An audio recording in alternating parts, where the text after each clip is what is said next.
형제자 여러분 안녕하세요. 오늘은 9월 12일 수요일 다윗의 후손, 다윗의 주님이라는 제목으로 누가복음 20장 41절부터 47절까지를 묵상합니다. 41절 예수께서 그들에게 이르시되 사람들이 어찌하여 그리스도를 다윗의 자손이라 하느냐. 예수님께서 뭔가 예수님 자신에 대해서 이제 구체적으로 더 알리고 설명할 부분이 있어서 말씀하십니다. 그래서 왜 사람들이 그리스도를 다윗의 자손이라 하느냐, 왜 어떤 물리적인 육신적인 혈통적인 것만 바라보느냐. 물론 사람들이 다윗의 자손이라고 한 것은 실제적으로 다윗의 자손으로 태어나기도 했지만 이스라엘의 왕으로 오셔서 계속적으로 그들이 기대하는 것은 정치적인 메시아죠. 로마의 정부 압제를 통해서 해방시키는 새로운 왕으로 등극할 것을 바라보기 때문에 다윗의 왕의 혈통을 받은 그리스도를 바라봅니다.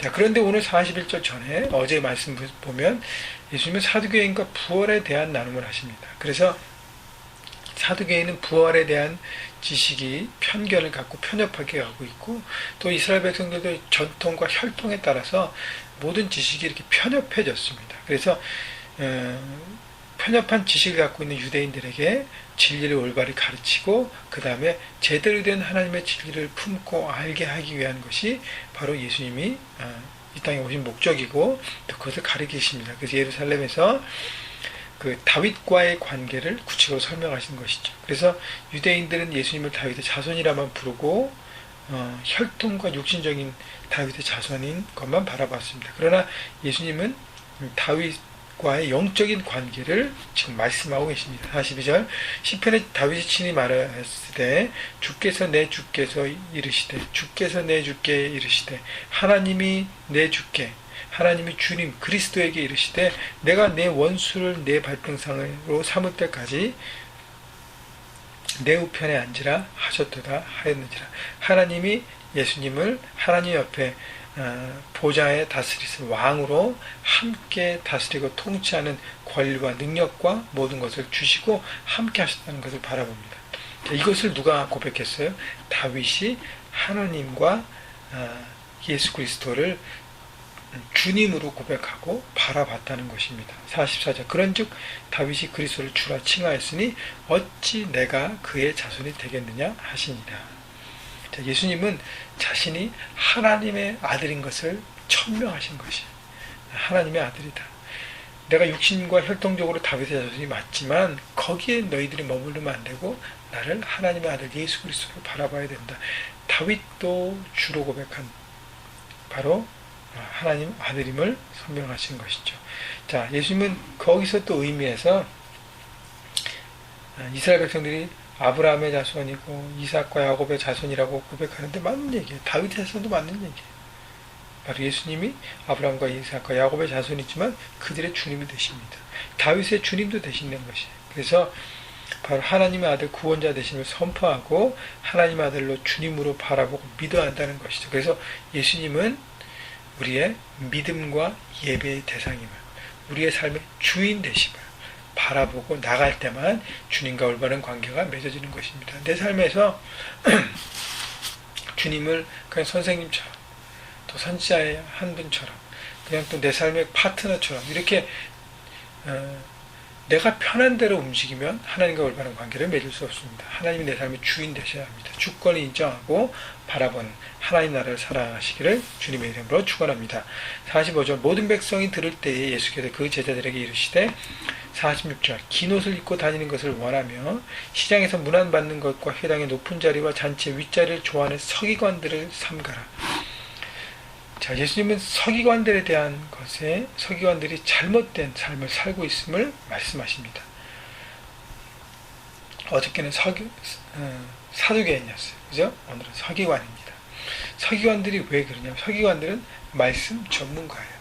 말씀을 기록했던 그것을 카피하고 또 그것을 정리하고 계속적으로 말씀을 가리키는 말씀의 전문가들인데 말씀은 잘 알지만 말씀대로 살지 않고 있음을, 이중적인 삶의 잣대를 갖고 있음을 예수님 말씀하십니다. 그래서 긴 옷을 입고 다니는 것은 뭐냐면 당시 학자들만 입는 땅에 끌리는 긴 옷이 있었어요.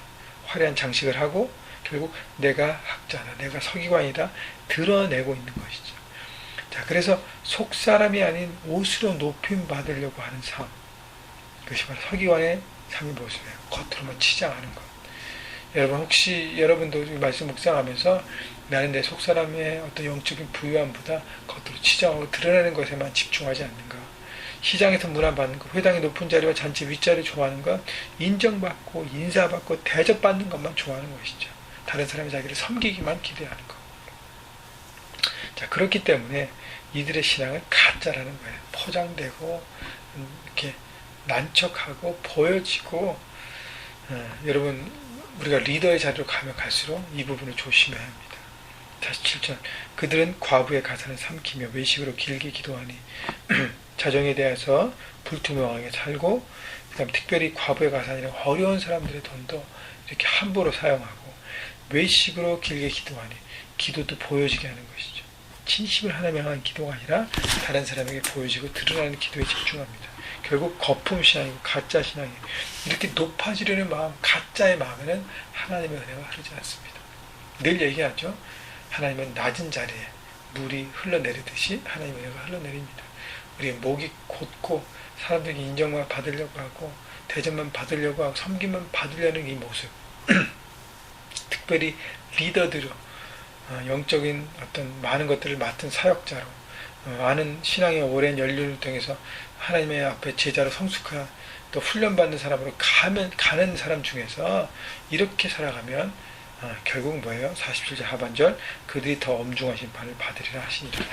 말씀을 모르기 때문에 못하는 사람들은 어쩌면 하나님 앞에 이해받습니다. 그러나 말씀을 알고 잘하는 전문가일수록 못하면 하나님의 더 엄중한 심판을 받는 것이죠.